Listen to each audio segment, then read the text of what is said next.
Hello and welcome to What Were You Thinking, brought to you with Vestiaire Collective and hosted by moi, Henry Holland. The guy with the big hair, the big glasses and the annoying laugh. Sounds about that. Before we get started, I just want you to know that this podcast is not about my guests' fashion fails. It's all about the fashion moments that shaped their lives personally or professionally. The fashion we wear punctuates all of our life stories and can play such an important role in so many of our most treasured memories. Like the time I was gifted a divine shell suit for Christmas, and before Christmas dinner, I'd melted it next to the Calagas fire to my own arm. If you're wondering where you can see all of the looks on today's episode, all you have to do is check out our Instagram at What Were You Thinking Podcast and follow along. Use the hashtag WWYT and I don't know, share some of your own stories or give us some feedback. I so would Gigi Goode. For me, there is no other art form that harnesses and embraces the transformative power of fashion and style than the world of drag. This week's guest is a drag artist who leaves her fans in awe and dumbfounded admiration for the impeccable and meticulous historical and fashion references that she infuses into every single look, and for the playful humour and sense of camp that she exudes in every single performance. After wowing the world on season 12 of RuPaul's Drag Race, Miss Gigi Goode is ready to take on the world. Gigi grew up with a costume designer mum who she regularly collaborates with and describes as her muse in many ways. I want to know how that close relationship inspired her relationship with fashion and allowed her to realise its power from an early age. What was her first drag? Was it the impeccably polished queen we know and love? Her characterisation on the show shone through in both her looks and her performances, and I'm fascinated to hear how each of her characters are born and evolve, and the role that both fashion and beauty play in that process for her. Full disclosure here too, guys, I'm a bit of a superfan, so any incessant high-pitched giggling throughout, and I will allow some fast-forwarding. So Gigi, thank you so much for, first of all, bearing with me through that incredibly long introduction, but also for speaking to me on today's podcast. As you can tell, I'm very excited about today. I am so excited. This is an honor. Oh, wow. How are you? How's lockdown? How's life? I'm actually good, which feels weird to say, but lockdown has been, it's been okay, because I kind of feel like without it, I really wouldn't have the opportunities to make and create and cultivate the art that I, wanted to reconnect with if I had been club, like that Gaga meme, club, bus, club, another club, bus, another club, bus, another club, bus. Fully. Yeah, but and I was just, I saw Naomi yesterday, and she was talking about how right when she got off her season, it was just 0 to 100, no time to think about anything, and it was so strange to suddenly just have everybody else doing something for you, whereas my drag is so it's ritualistic to me. It means so much to me that the idea of having everyone do everything for me almost defeats the purpose. So I'm really happy to have had all this time to sit and plan ahead. It's like the world's given us permission to kind of sit and take a pause, right? And kind of just think and really internalize and think about what's important and how we want to go forward when things reopen. And I don't feel like we've ever had that opportunity before. No. It's so easy to look at all the negatives of what's going on, which obviously there are.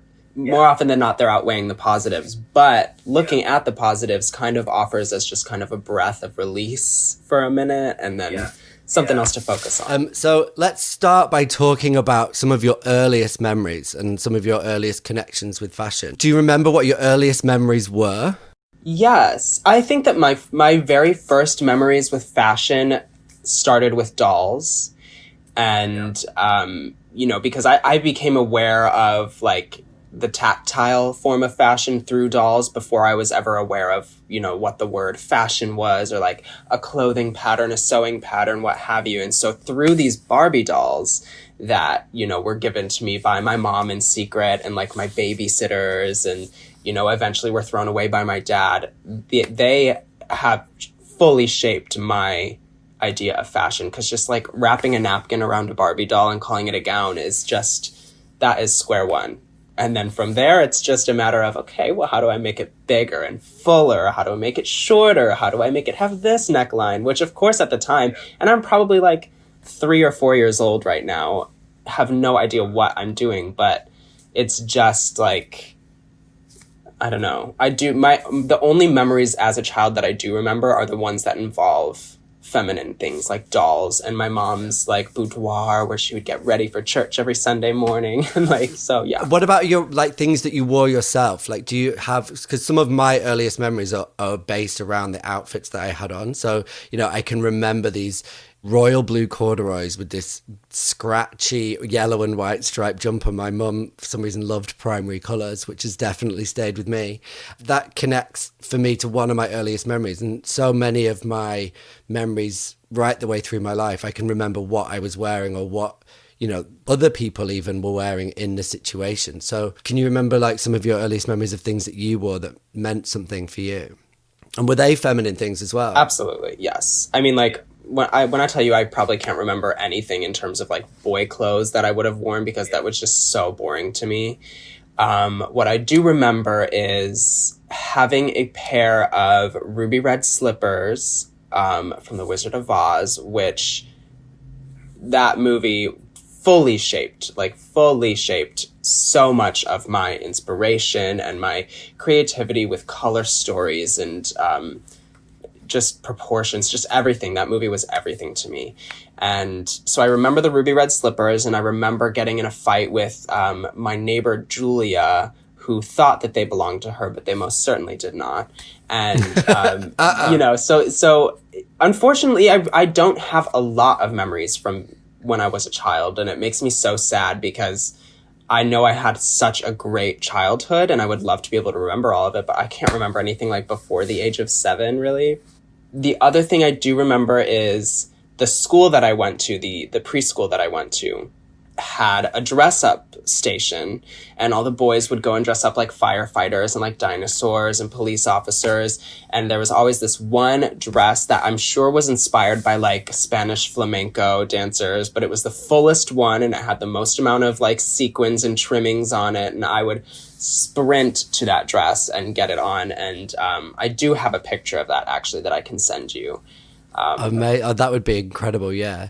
Did you feel comfortable expressing that side of yourself when you were that age? Were you happy to be around all those firemen and those wrestlers or whatever those other fancy dress kids are wearing the flamenco dress? Yeah, I don't ever remember feeling out of place or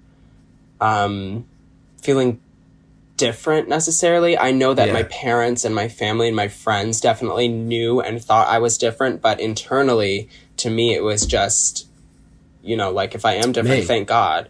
You know, I don't want to be like any of these other little girls in preschool. Because I think some of my earliest realizations of the power of fashion were the way that I used it kind of in some of my teenage years, where I wanted to fit in and I wanted to shrink and I wanted to, you know, not draw attention, and I didn't want to get that negative attention. And so I dressed in a way that I knew that wouldn't attract the attention. And then, you know, later in life, I realized that I loved that attention and that was the best bit about it. And so I've kind of played both of those sides for sure. Well, even throughout middle school and high school, I never like held back whatever I wanted to wear. And that did become an issue when I started to be more cognizant of what's going on, and my parents were starting to kind of worry about what other people might be saying or thinking. But like, I would see in a magazine a man with skinny jeans and a chain wallet, you know, and then instantly I'd have to go to Hot Topic and find that chain wallet. And like, they didn't make skinny jeans that were my size because I was so tiny and so skinny. So I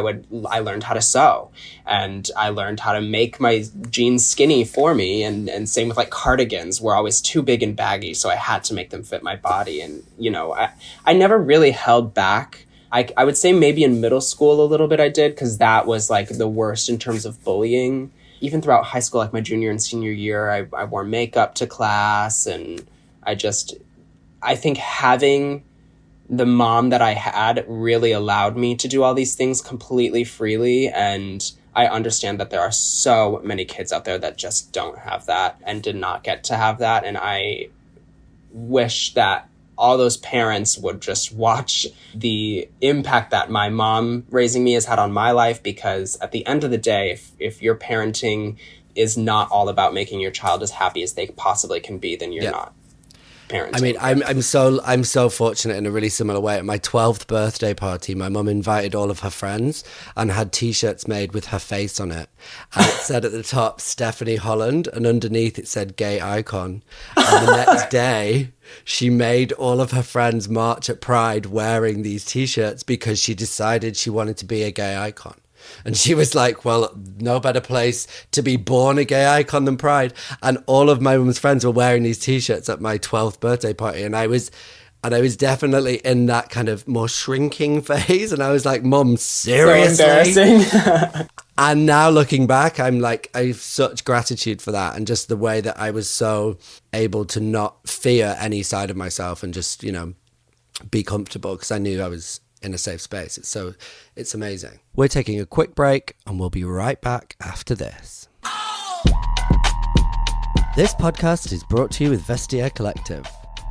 That's French for shared wardrobe to you and me. The leading global platform for pre-loved fashion. With a community of over 9 million fashion activists buying and selling pieces from each other. If you don't know them, now's the time to check out their circular fashion movement. Download the Vestiaire Collective app and use my special promo code Henry at the checkout for 20 quid off when you spend just 150. Full T's and C's on vestiairecollective.com. You can thank me later. Okay, so that takes me on to the first look that we're going to talk about. So you sent me a picture of you in drag. I don't know how old you are, but you're wearing a silver sort of bolero sequin jacket, a little bra, and what looks to me like a skinny jeans. So were those skinny jeans that you made? Darling, those were a pair of leggings, black leggings that I borrowed from a friend because so I was 15 years old in this photo. Okay. And this... Where are we? Set the scene for me, where it looks like you're sat on a washing machine, like in someone's basement or something. Exactly, yes. Okay. We are at my friend, whose drag name is Cindy Vicious, was at the time and still currently is, from Chicago. And Cindy decided that she wanted to throw a drag show. And we went to high school together. We were the same age. And so I had never done a drag show. I'd never performed on stage in drag, but of course I had spent years in my bedroom at night in front of my mirror doing it. So this photo is from our promo shoot for the first show. Such attention to detail. Did you have flyers? You're like, we had flyers, promo, we had stickers, we had pins, we had all of it. It was, I'm not gonna lie, the production value of that show sometimes is bigger than some of the ones in LA that I've done.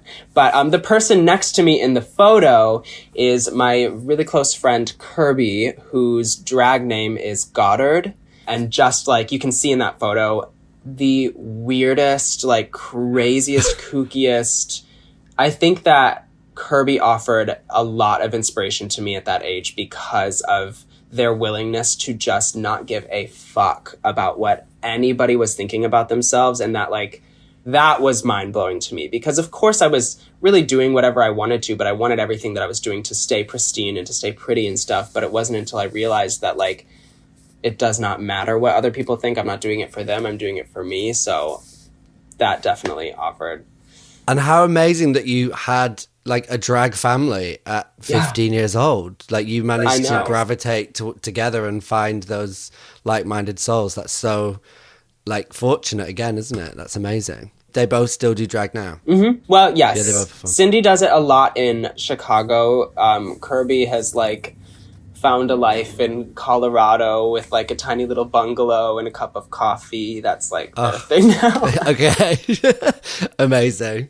What we all want every Sunday, and then we head back to the city and we're no. I need Postmates and delivery. Thank you very much. Absolutely. And what about painting and your face and beauty? Because that's just such an amazing skill of yours. When did you start to realize the power of beauty and makeup in the same way, in a similar way? Well, when I was very little, I think we had just moved to Woodstock from like Chicago area, and that I was probably 8 years old, and I had a Ben Nye color wheel that was like white in the center, black, red, blue, and yellow. So the primary, it was everything you needed to mix the colors. That is what I would use, and that's what I used. Like even in that photo, I would just like mix these colors together to make something. It was all creams. It was disgusting, very oily and greasy. But when I was, that age, I know there was a picture of me. I had watched Mulan, I'm sure, and then I had attempted to do like a geisha face, like at 8 years old. And there's a photo of it, and it's not half bad. I'll be honest. I'll see if I can find it and get it to you. But from then on, I think it was really just a matter of me I for some reason, I did not let my parents in on that. And I really would just stay up at night. And I think the best thing I can say for someone who wants to do drag and is not comfortable with their makeup abilities is just bite the bullet, diva, and stay up at night and put on a face, take it off, put on another one, take it off, put on another one, because repetition is the best way to really cultivate and improve your art. So that's just, I would say, around like 8 years old. And then of course I would dig into my mom's makeup, which was all like Clinique and, really. God bless the 90s. No pigment, nothing, just like, it was fun. It was all just fun. So you collaborate a lot with your mum, and you talk a lot about how close your relationship is, and with her being a costume designer and her having was it like an atelier or a sewing room in the basement that you I read that you said that you were behind a sewing machine and learned how to from the age you learned how to use scissors. Yeah. So you were just down there from such an early age, kind of learning how to sew, how to pattern make, how to create pieces, which is amazing. So talk to me about that. Like, how did you kind of come to discover that room? Was it just like this Aladdin's cave that you just sort of hid away in with your mom? Well, I have two older brothers, and they have zero interest in anything involving fashion or sewing or like arts and crafts. And like that was me and my mom's thing, like from such a young age, was just like arts and crafts and making things and creating things. And she didn't really start sewing. She's completely self-taught, figured everything out on her own, but she didn't really start sewing until I started doing theater. And these shows that I was in would require costumes, and she would kind of see what they had worn in years past and jump in and say, please let me help.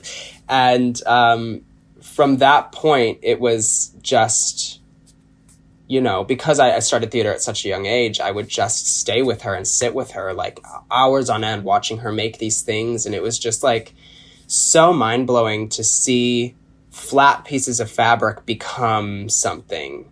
And having a zipper in something, I thought that that's just how they came. Like, that's just what it was. But when I found out that you could do it yourself, it opened a window to so many different opportunities. And the amount of talent that she has in her little finger is so special to me because of the way that she views it as well. She has no interest in other drag queens or like making things for other drag queens or making things for singers or anyone, which she has gotten a lot of offers, and she just has no interest for it. She just wants to make things for her son and a bunch of little fifth graders who are doing Lion King Jr. It's just like her you can see her passion for it through her craftsmanship and through her kind of values. Yeah. She doesn't care about money. Do you share similar reference points? Like, because I feel like there's so much knowledge and historical kind of background to so many of your look. I feel like did that come from you just poring over fashion magazines day in, day out? Or, was that your mum as well kind of teaching you about ways at looking at fashion and clothing? What's funny about that is, and no one ever really understand. People really think that my mom is this like mogul, and she's just like this fashionista who's just all about fashion and brands and designers and everything, and she does not know the first thing about anything in the world of fashion. She has no knowledge of literally anything in the world of fashion. And until recently. So you taught her, you're her reference point then? Essentially, our partnership works so well because, yes, I know how to sew. Like, I can get something together, maybe not in the best, cleanest way because I'm, really quick. But our partnership works because I draw everything. I design every single detail, and I give her these drawings, and somehow she can just put the puzzle together in like 2 days flat, have it sent back off to me, and it's just like an amazing partnership. So these references and everything really all come from my experience with media and my experience with these things, and a lot of these references too that I have pulled in the past. I had no idea where they were from. I might have just saw it out of the corner of my eye one time, but that Christian Dior silhouette that I did for The Bride Wore Black. Yeah, that's the one I'm thinking about.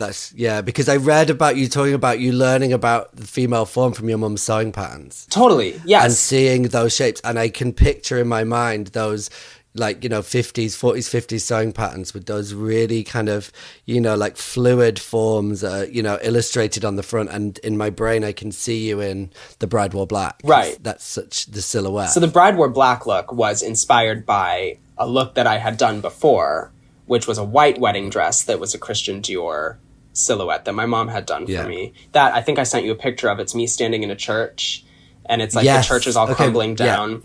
So that was gorgeous. That. And when I had drawn that out for her, I had no idea who Christian Dior was. I had no idea what this reference was. I had just seen it somewhere, this shape. And it wasn't until, honestly, like recently, like within the last couple of years, that I started to really start doing my homework on designers and on fashion and all that stuff. Because up until that point, like up until I had dropped out of college 2 years ago, my only reference point for this were these sewing patterns that my mom had. And so whether she knew it or not, she was impacting my relationship with silhouettes. But that high-low referencing that you've got, so like from Scooby Doo to like Dior to Westwood to Gaultier to like Todd Oldham, like you can see all of that come together in so much of what you do, which I just think shows you've really studied and worked on that craft, and I think that definitely shines through. So talk to me about the first time that your mum and you worked together on a look. So we've got an image, I think. So it's a pink Carmen Sandiego inspired look with this wide brimmed hat, it's a little belted trench, little neck scarf. Where did that look originate? So that was the first look that my mom made for me once I had moved to LA. That was the first look that was made for a gig, like, Mom, right. I got booked. Okay. I'm a drag queen now. I finally got booked in LA. I need a look. So, I mean, obviously. And how old were you when you moved to LA? 2 years ago, I was 20 years old. Wow. So I just dropped out of college and came in. And what were you studying at college? I started art education. I wanted to be an art teacher. And then they put me in a classroom and I said, no, thank you. And so then I changed to theater design and production with an emphasis in hair and makeup, which, for lack of a better term, is drag. I was like, wow. So there's a degree. No degree. Nope. At least I didn't get it. I just was miserable at a place trying to be taught these things that I already knew. And I was just like over it. So I moved. So anyway. And where was college? Where did you go? Which city? Decatur, Illinois. Wow. Which is, and I'm 100% aware you have no idea where that is, which is fine. Nope. The only reason I went there was because it's my mom's alma mater. That's where she went to college. And neither of my brothers wanted to go. So I was just like, okay, I'm the last hope. I'll do it. Whatever. Fine, I'll be an art teacher. Yeah. Okay, whatever. Which, oh my God, thank God. And then you were like, fuck it, I'm moving to LA to be a drag queen. Did you? Well, when I moved to LA, I had no intention of being a drag queen. I loved doing drag, and I had a feeling that I would do it every once in a while, but I moved to LA to be an influencer. I wanted to be a beauty boy. I wanted to be like James Charles, Manny MUA, all these beauty boys. And I did. I moved to LA. I started doing makeup. I started going to events, and I started doing makeup on set for people. And I just realized that the environment was so toxic, and I hated putting makeup on other people. It was only fun doing it on myself. So I got booked one time, and after that one time, it just was a snowball into auditioning and then getting on Drag Race, like almost instantly after moving here. So what's the timeline from the first booking, so the pink look, to Drag Race? What timeline are we talking? I would say a little under a year, probably. Wow. So I would just work like 5 nights a week in drag and just, pay my dues and do all of that. And then I just sent in a tape, and I told myself that I was not taking no for an answer. And then I got on. I love that conviction. That's like, positive vision, manifesting what you were going for. Well, I was also trying to prove it to my parents that I didn't drop out and move to LA for nothing. Because, when I dropped out, they weren't happy about it necessarily. Okay. But they were like, you can do this, but we will not give you a penny from here on out. And they haven't. Okay. And so this pink look, was this kind of the olive branch that your mum was like, okay? Well, so that brings me to, I may not be getting a penny from them, but I'm getting all these custom garments, which would be costing an arm and a leg. Which is what I would be spending every penny on anyway. Exactly. And my mom will not let me pay for them. So eventually, yes, I will obviously be paying her for these things, and she will not like it.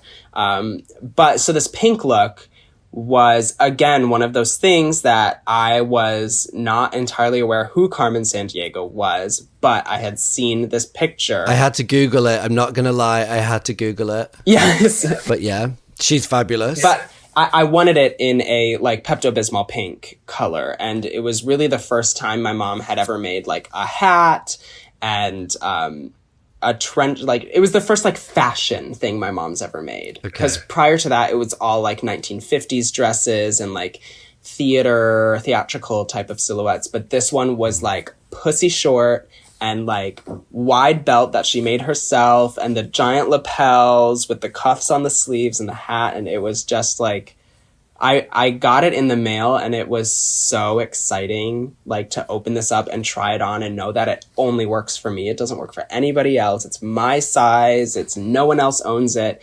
And then that fed the addiction of, I have to have everything just like custom. From here on out. Everything has to be made exclusively for me. Yeah, I mean, it's addictive, I'm sure. Was she just so proud to see you in it and to see it come to life? Yeah. She could care less about the drag. She could care less about the whole, dressing up as a woman and getting on stage. The only thing she cares about is putting a smile on her kids' faces. And she'd do the same for either of my brothers, too, and my dad. And so I think just her seeing the happiness and the success that I got wearing that look and all these looks after is, reward enough for her. But of course now she's gotten sucked into the fandom. Yeah, she's obsessed. What's your relationship like with your dad? Because you talk a lot about your mom and your relationship creatively. Do you have a good relationship with your dad? Does he watch your shows and stuff? He has watched the show, but from what I understand, very out of the corner of his eye. He's never been, all throughout my childhood, and every time we got in an argument about something new I was trying, he would always say, I accept it, but I do not affirm it. So that was always like a very backhanded thing. And he's said some really terrible things to me when I, was outed to him, and when I started doing these things, putting on makeup, even wearing skinny jeans. And when it came to the point where my mom started working with me in drag, it would have to be like, okay, Sam's about to come up the stairs now, and we'd have to warn my dad so he could leave the room and not have to catch me looking the way that I was looking, because he just couldn't. He could not fathom his son dressing up as a girl. But my mom's always right, and he will never win an argument with her, so that's just what he had to do. Did it just drive you and your mom closer? Yes, you just absolutely. It was like us against them kind of mentality in that sense. Yeah, for a long time, I didn't hate my dad. but I also didn't love my dad. I just had zero connection to him whatsoever. Lately, though, especially because of RuPaul's Drag Race, and I think without RuPaul's Drag Race, this really would not have happened, he has opened his heart a little bit wider to drag and to what I do, and has understood that it's not quite as serious as he was making it out to be. And he has, like, I heard him say that he was proud of me for the first time in my entire life. Wow. Last year.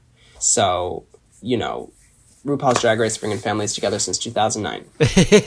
Thank you, Mama Ru. Yeah, okay. Amazing. And then on your mum's Instagram page, she's actually got the sketch of the pink look. So that's kind of, from what I understand it, that's your creative process. So you'll sketch, you send her the sketch, and then she has a form with your full, like, anatomical measurements, and then you receive this perfectly fitting custom piece in the post. Absolutely. That is exactly how it goes. And it's always in, like, less than a week's time.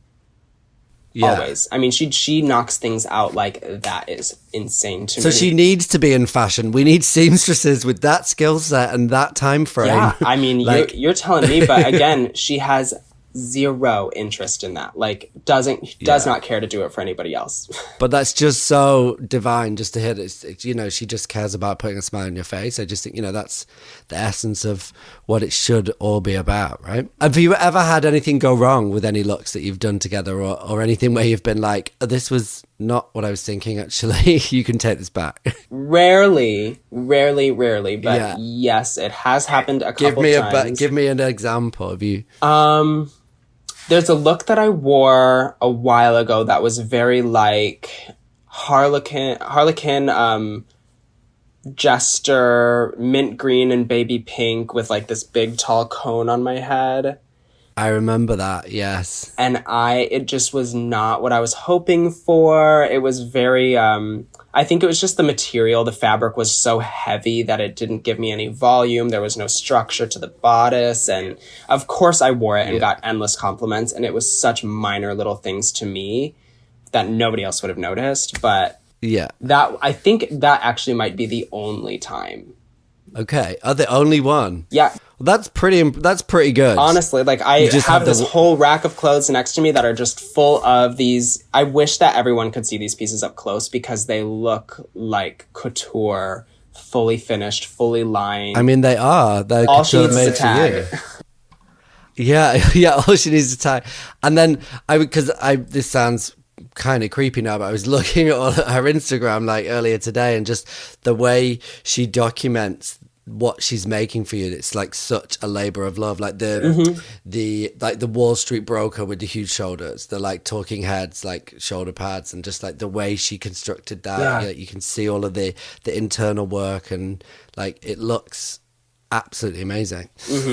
Okay, so then moving on to the final look we're going to talk about, which is your finale look, your eleganza look for the finale of Drag Race. So it was, talk to me about the starting point for this look. Well, I have known since before I auditioned for Drag Race that I wanted that is exactly what I wanted my last look to be, which was I think that look is the most Gigi look that has ever been and will ever be, because it brings together all of my passion for 80s. I'm a slut for 80s glamour.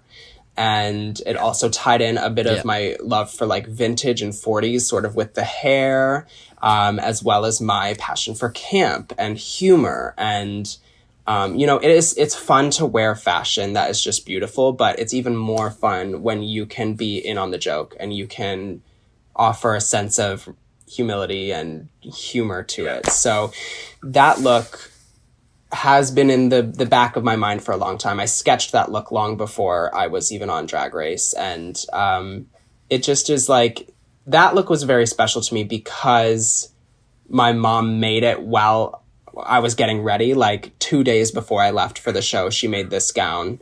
And it fit like a glove. It was her first time like constructing a corset too, which it's the cummerbund that I'm wearing is a corset. Yeah. It's fully boned. So it's fully boned. Yes. And so, and it was like her first time doing anything like that. And that actually, thank God that she did that, because now almost every single piece that I have is fully boned and corseted on the inside, which is like... Because now she has that internal like structure that she can just put in. Oh my God. There is nothing that is just more satisfying and stunning than just being able to like clip something on the back and zip it up and it fits like a glove. Oh my God. So I mean, down to the wire, she was making this gown like minutes before I had to... No pun intended. No pun intended. But, she's never stressed. I mean, she was always just like sitting there with her needle and thread, and like most things she does is with a needle and thread rather than a machine. So she'll just sit. So where did you get the concept from? So you sketched it like way before Drag Race. So can you remember the reference point for it? Was it a particular reference point, or was it literally just kind of the 80s high school movies and proms? And yeah, I think it's a big culmination of all of my knowledge from the 80s and like those nerdy girls that always end up being the prettiest at the end of the movie, which I think that was the underlying theme for me, was it's the girl who's underestimated who gets the last word, Yeah. And so a lot of my looks are very referential, but a lot of them too don't really come from any one specific thing. It's just something that comes into my head, and all the ideas I come up with, I do while I'm doing my makeup. I never listen to music when I'm doing makeup because it's the only time I get to think and like process and get inspired. Take it in. Yeah. So when you say you describe that look as being the most Gigi look that's ever been, like I totally get that. And I love the way that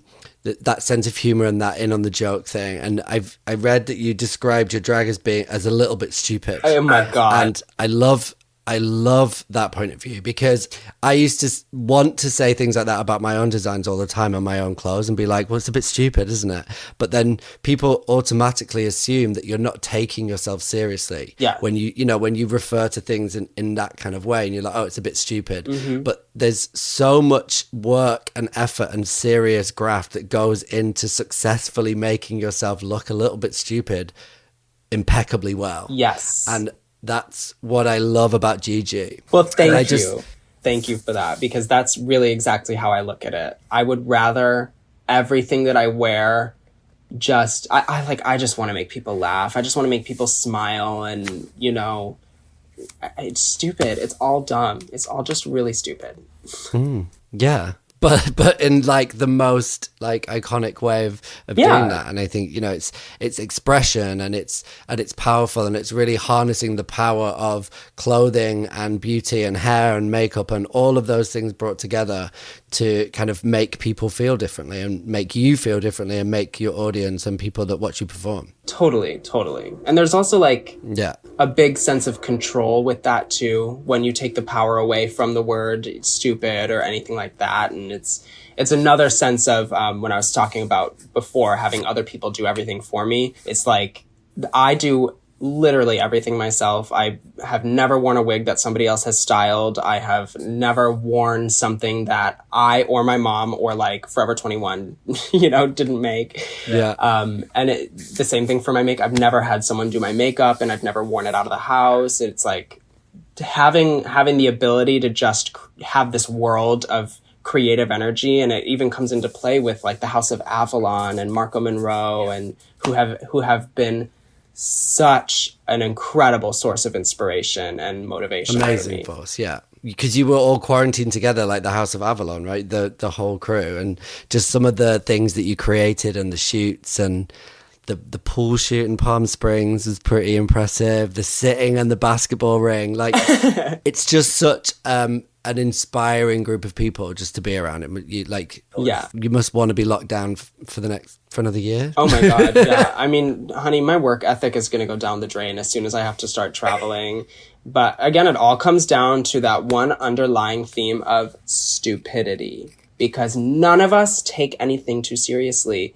And I think the minute that you stop taking something so seriously and you do it for you rather than anybody else is the minute that the wider public starts to recognize it and appreciate it more, because You know, it's not for you. It's for me. You can see it. You can like it. You can comment on it. But I'm not doing this for you. Watch from the outside. It's so good. Well, that's amazing. So what's next? What's next for you once lockdown's properly lifted? Have you got like this tentative? You must have like this tentative diary of schedule of like bus, club, plane, club, but you don't know when it's going to start, right? Right. Well, I mean, I'm supposed to be like God knows where right now. And it's tough because, yes, I have all these dates lined up, and I am so looking forward to getting to actually meet these fans that I've been interacting with online, and to meet brands and, of course, designers, and everything is uncertain right now. So it's very much, I'm living every single day in the moment and just saying, you know what, I have this whole day free. I might as well get a head start. My mom has been working on several looks just to have as in my arsenal of touring and traveling, and like I'm just getting excited about it because I know it'll happen eventually. It's going to happen eventually, of course, but nobody knows when. So as of right now, I think for the near future, definitely be expecting some more digital things, some more music videos. The House of Avalon and I have gotten very invested in filming. And we are getting drones, we are getting stabilizers, we are getting, honey, we are going to give you the fucking budget without the budget. The goods. You know? Yes. Okay, oh my God. And everything is done with like next to no money, which is the best part, you know? Like none of us have any money right now. That's where the real creativity happens. Yes. The minute someone comes in with a budget, things get screwed. Yeah, absolutely. And Gigi, you've brought in a piece that will be available to buy on Vestiaire Collective, and all of the proceeds, including 100% of the commission, will be donated to a charity of your choice. So what is it that you're going to donate? I have just a sweet little piece. It's very understated.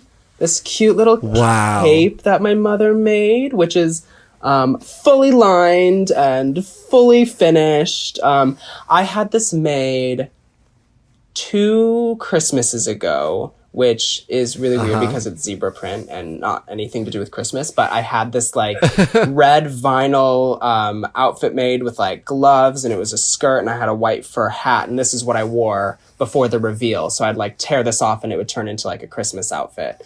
Okay, amazing. So I'm more than happy to donate this. Do you know which charity you want to donate that to? Yes, I am going to donate this to the existing Loudly Fund, which is amazing. And I know you've worked with them before. Yeah, they're amazing. And they work with young queer Black kids in the UK and help them create spaces where they can feel safe and experience joy. And they're going to be so thrilled with that. Thank you so much. Yes, of course. So if you want to get your hands on that incredible custom-made cape made by Gigi's mum, make sure you download the Vestiaire Collective app and search for the What Were You Thinking profile in the search bar. Well, thank you so much for talking to me today. It's been absolutely a total pleasure, and I think I've gushed enough. But, I could do it for hours. But I think you're amazing. I think you're brilliant, and thank you so, so much. Thank you for having me. This is so fun. And thank you so much for listening to today's episode. I'll be back with another amazing guest next time. And until then, I'll keep you entertained on Instagram at What Were You Thinking Podcast, and even on TikTok at WWYT_podcast. If you like what you heard, let me know. Give us a rating, 5 stars preferably.